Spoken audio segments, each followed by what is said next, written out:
We begin with those signs of progress in the city's road to reopening, but there are still questions about what is not open and worries about what will be safe this summer. CBS 2's Jessica Layton live for us in Secaucus with more.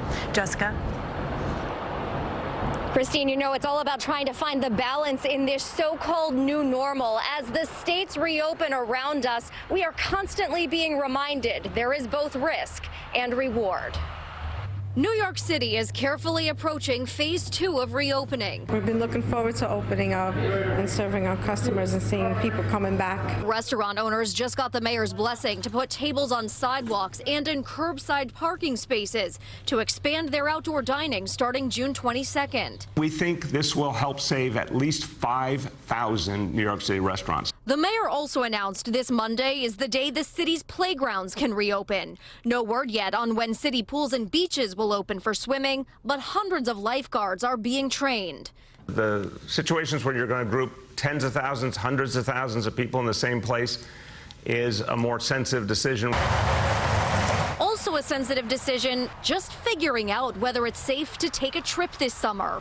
Everything's opening back up, so it's like way more people than I've been around in a long time. After being cooped up for 3 months at her home in the Bronx, Liza decided it was time to head down the shore for a socially distant weekend getaway.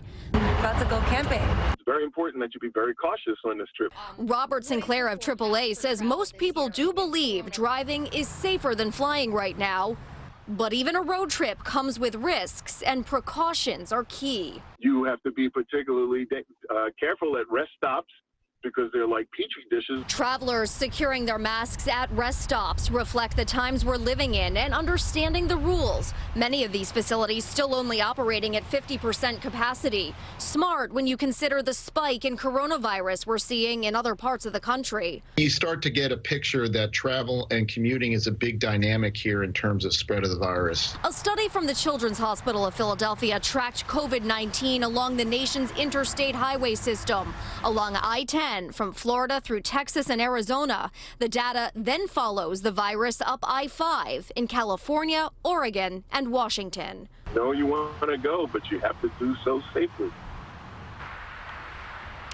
And speaking of safety, remember those gas pumps behind me, they are full of germs. So if you are in a state where you have to pump your own, remember to wear your gloves and, of course, wash your hands. But the good news here is that a gallon of gas is about 60 cents less than it was a year ago, just in case you are hitting the road. We're live in Secaucus, New Jersey tonight. Jessica Layton, CBS 2 News.